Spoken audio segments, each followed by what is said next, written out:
Alright guys, welcome back. We are up to our 9th unit of the school year. It's a big one. It's called the Cold War, and it's one of my personal favorite topics. I really enjoy 20th century history. I like World War II. I like the Cold War, and those two events are closely intertwined, as we're going to find out today. So it's a really big topic, and we're not going to be able to cover it all today. Instead, what we're going to do is we're going to cover basically just why the Cold War started and then kind of what it was. And then we'll get into all the other details in later videos. So let's get into this and talk about how opposing U.S. and Soviet goals led to the Cold War.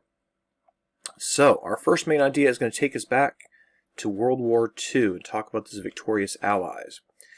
So let's think about why it was unlikely that an alliance between the Soviet Union and the Western Allies, that's to say Britain and America and France, why this alliance would not last beyond World War II. Okay, why was this going to be a temporary alliance in the first place?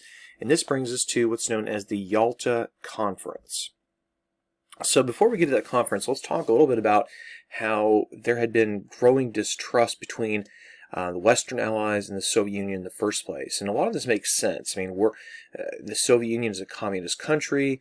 America and Britain are not. We're opposed to communism. Communism is opposed to our form of democracy and capitalism. So we had really been just allies of convenience because we had the same enemy in the form of Nazi Germany. But once it's clear Nazi Germany is going to lose this war, and certainly in the closing weeks of the war itself, there's a lot of distrust growing. A lot of that kind of built-in dislike of each other starts to resurface. And by the end of the war, even though the propaganda makes it look like America and the Soviet Union are getting along very well, the reality is tensions are starting to grow between us and our friends. Well, former friends. Again, propaganda makes it look very happy, right? You've got the Soviet poster here welcoming some American soldiers, some sort of dance, I guess, or picnic or something. And you can see Stalin and FDR there hanging up their pictures. All right, so let's talk about that Yalta Conference in February 1945. So a little bit of context. February 1945 is just a couple months before Nazi Germany surrenders. They surrender in May of 1945. And this is going to be the final meeting of the original Big Three. By original, of course, I mean Churchill, FDR, and Stalin. They're going to meet at a place called Yalta, which is on the Crimean Peninsula. Now, that may not mean anything to you, so for some context, this is all the Soviet Union up here. This is Turkey down here. There's Greece. Italy would be kind of over here. So that's where they're going to meet. And at this meeting, it was decided to divide Germany into Allied occupation zones. Now, this was supposed to be a temporary solution just to divide up Germany until they knew exactly what to do with it. At this conference, Stalin is pushing for greater influence over post-war Eastern Europe because, remember, as the Soviets pushed the Germans back during World War II, the Soviet army, of course, is rushing this way, and now the Soviets are basically occupying all of this. And so they have, in their minds, sort of legitimacy to demand more influence in this area. And here are the occupation zones. So this is going to be the British zone, the American zone, the French zone, and the Soviet zone. This land over here will be taken away from Germany altogether and given to Poland. Then you'll notice the capital city of Berlin is also divided in the same way. You've got a Soviet, American, French, and British zone. And this division of Berlin itself is going to be a really important topic a little bit later. All right, differing goals. So let's think about how we and the Soviets came out of World War II in a very different position. We as a country, the United States, came out of the war the richest, most powerful nation anywhere on planet Earth. Our cities had been largely untouched by war in the sense that bombers weren't dropping their explosives over our civilian population. None of that stuff happened. Our economy was booming. The Great Depression is just now kind of a distant memory, and things are looking up. There's a pretty much a tremendous amount of optimism and excitement about the future after this war is over. And you can see in terms of military deaths, America's contribution to the Allied powers, while important, is small compared to a lot of other countries. The Soviet Union came out of this war in a very different set of circumstances. Many of their cities were heavily damaged, if not just completely razed. Tens of millions of Soviets died in this war. There is no official number that really, well, I say there is an official number, I guess, but there's no definitive number on how many Soviets are going to die in this war. Estimates are in the 20 to 30 million range, which is just hard to even really wrap your mind around. About a quarter of all Russians are going to be killed or wounded in this war. So again, the Soviet Union is just coming out of World War II with a completely different perspective. And also, Stalin says, okay, we have suffered so much, we kind of deserve more stuff to help rebuild our country. Plus, he's suspicious of our power. And this is not just growing economic power. We are, at this time, the only country in the world that possesses nuclear weapons. And that's something Stalin felt very paranoid about, because he wants to have those nuclear weapons as well. All right, main idea number 2, let's carve post-war Europe into different spheres of influence, either kind of run by the American side of things or the Soviet side of things.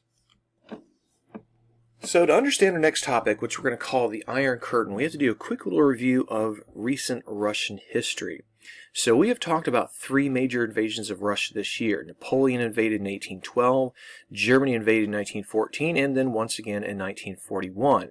And all 3 of these attacks came from the same direction, from the West, right? Western Europe invading Eastern Europe, invading Russia. Now that's important because coming out of this war, Stalin says to prevent yet another invasion, what he needs is this buffer zone to his west. Okay, so in Eastern Europe, there should be a buffer zone of countries that are friendly to the Soviet Union, that will act as kind of a barrier to future invasions. They will be basically the speed bump that an invasion force would have to go through to get to the Soviet Union. This will give the Soviet Union plenty of time to prepare for that potential invasion. Now, at Yalta, Stalin had agreed to allowing the countries of Eastern Europe to decide what type of government they wanted, whether it would be communist or not. And he quickly basically goes back on that agreement.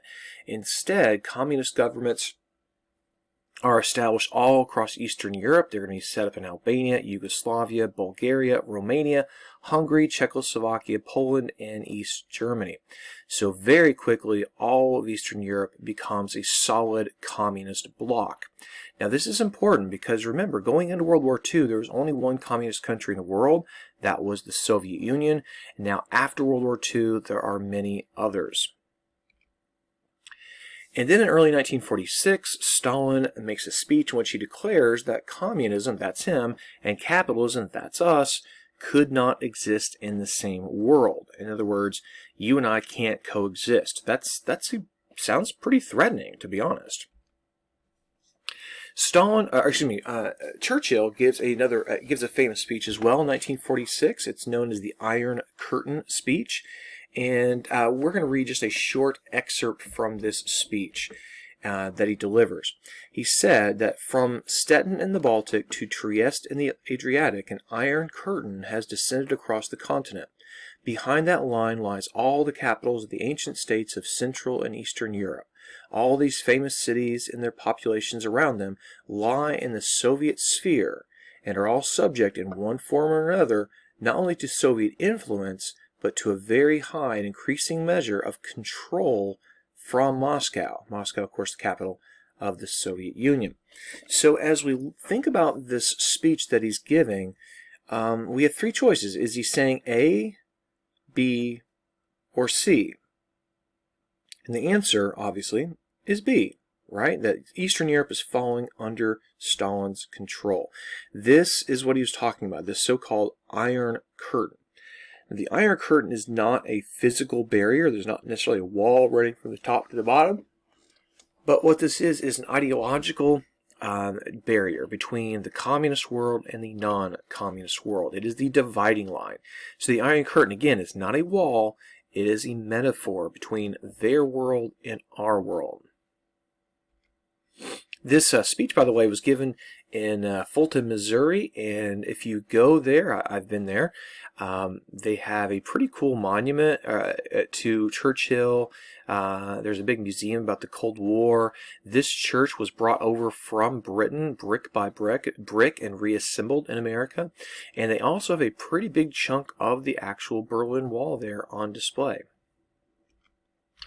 All right, now let's talk about what happens to Germany. We mentioned earlier that Germany was going to be temporarily divided into these Allied occupation zones, and that temporary solution becomes basically permanent because in the West, the British, the French, and the Americans decide to just turn their occupation zones into a new country. This country is going to be called West Germany. It will be a democratic and capitalist nation. So there it is. Now, officially it was known as the Federal Republic of Germany, but we just call it West Germany. The Soviets follow suit and turn their occupation zone into a new German country as well, called East Germany. Officially the German Democratic Republic, but we just call it East Germany. So there's going to be two Germanys going forward, one capitalist and democratic, and then one Soviet-dominated and communist. All right, the capital city of Germany, of course, is Berlin. And remember, the city of Berlin was also divided.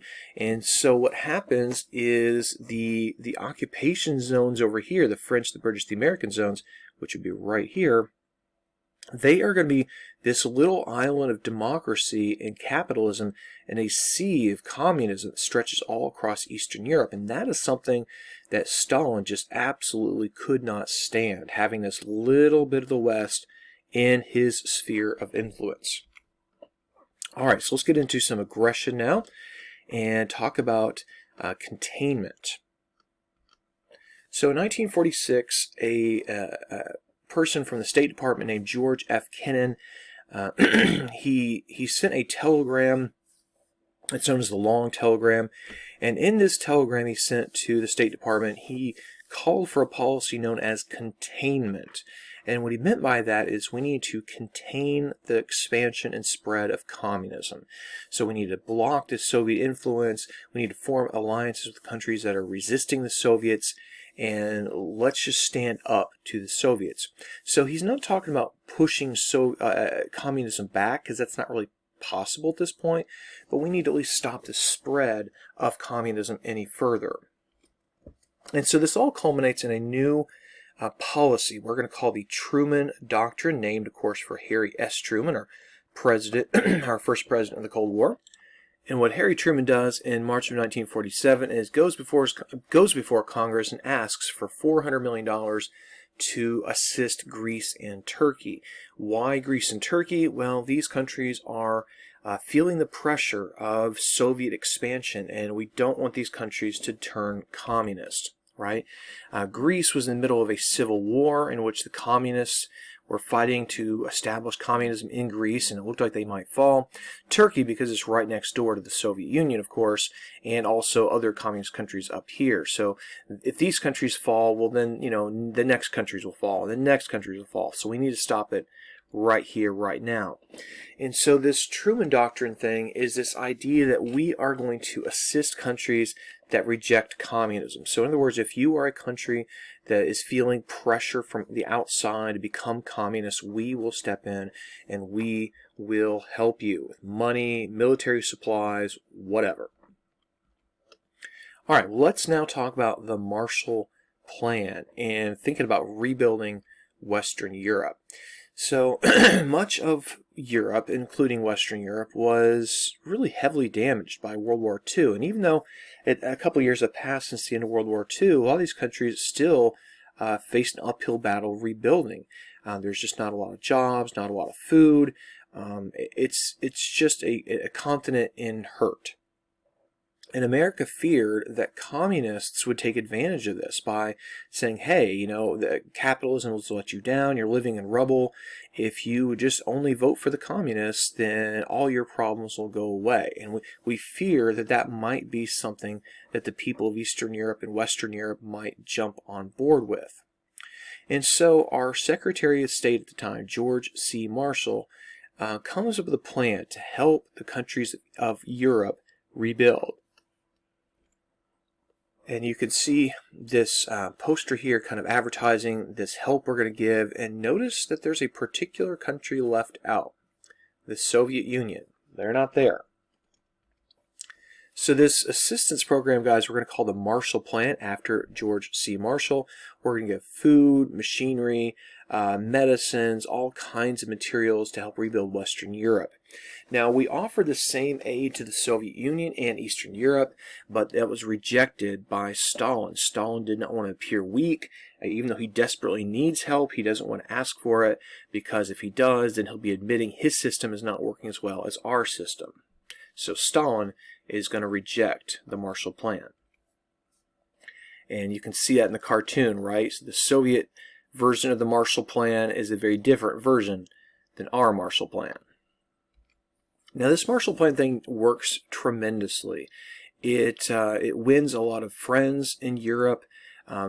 People, they remember the country that helped them, right? I mean, when they used their new tractor to plow their fields and it has this big sticker on there saying it's from America, they're going to remember that. They're going to love America for helping them in their time of need. And you can see the poster here that we're going to rebuild Berlin with the Marshall Plan. So the Marshall Plan was a very expensive plan. I mean, we're giving away billions of dollars of stuff. You can see Britain and France are going to get the majority, but certainly we're giving out money to a lot of other countries as well. Now, what is the result of this? Well, this is going to sow the seed of a great economic recovery in Europe. It's known as the economic miracle, or in German, the Wirtschaftswunder. And countries are going to rebound very quickly, particularly in West Germany. West Germany is going to go from a country in rubble to an economic powerhouse, churning out Volkswagens, BMWs, Mercedes. This is a remarkable turnaround. All right, well, let's talk now about the Berlin Airlift. Remember, there were two Berlins. There's a free one and a communist one. And the free one, of course, was Western Berlin, or just West Berlin, we're going to call that. And this is something that, as I mentioned earlier, that Stalin just can't accept, that there's a free West Berlin right here, surrounded rather by his communist sphere of influence. He just can't handle that. So he wants it desperately, and what he does in June 1948 is he cuts West Berlin off from road traffic, from river traffic, from rail traffic. Basically, we're going to blockade West Berlin and try to starve them out. That's the Soviet plan. Surround West Berlin and cut them off. Now, Stalin is gambling that the Western Allies will simply back down, that they're not willing to fight over West Berlin. Having just gotten out of World War II, they're not ready to fight another one. And he's probably true. He's probably right about that. I don't think the Western Allies really were ready to fight another war. But the Western Allies decided there is another plan here. If I can't get there by road, rail, or water, I'll have no other choice but to fly in. And so the Western Allies are going to fly stuff in to keep West Berlin in food and in medicine and all the things they need to survive. And for 11 months, this goes on. It's known as the Berlin Airlift. And all told, over 250,000 flights are bringing in 2.3 million tons of supplies. This was just an amazing feat of technology and perseverance from the Western Allies. And there's a certain amount of irony in this picture, right? Just a couple years before, little German kids would have been fleeing at the sight of an American plane over Berlin, but now that very same plane represents hope and safety and food and survival. Some American airplanes even dropped little packages of candy to the German kiddos. All right, so by May of 1949, Stalin backs down. He realizes he has made a big mistake. He's kind of overplayed his hand, and he ends the blockade of West Berlin. And West Berlin has been saved by this tremendous airlift. Even though America does take the lead in this, there are other aircraft participating in this. British aircraft, Canadian aircraft flying in. So it's a multinational effort to keep the West Berlin zone surviving into this Cold War. All right, well, let's get into our alliances as we wrap up this first video in the Cold War and talk about some new alliances that are coming out of World War II. So in 1949, a group of Western Europeans plus America and Canada join and form a new alliance called the North Atlantic Treaty Organization, or NATO for short. This is going to be a defensive military alliance. So the way this works is if one member of this alliance is attacked, then all the other members are basically on the line to defend that country. So they will all help each other out. So in other words, to put this more simply, an attack on one member of NATO is an attack on all member nations of NATO. And you can see the original members of NATO in this yellow color here, America and Canada and most of Western Europe. And then you can see how the NATO alliance has expanded over the years to now include areas in Eastern Europe. Now, the Soviets obviously are going to respond in kind, right? Hey, if the Americans can come up with their own alliance, let's come up with our own to respond to that. And so they come up with what's known as the Warsaw Pact. And the Warsaw Pact is going to be a Soviet-led alliance of Eastern European countries. So there are two competing alliances on the continent of Europe now, the NATO alliance and the Warsaw Pact alliance. And there's the dividing line between the two. So Soviet alliance and the American-led NATO alliance over here. And that's the way it's going to stay for about 40 years in Europe. Alright guys, that was a long video, I realize, but we now have covered all the reasons why the Cold War started and why American goals and Soviet goals conflicted and led to that Cold War. We will expand on this topic a great deal as we go throughout this unit, so stay tuned.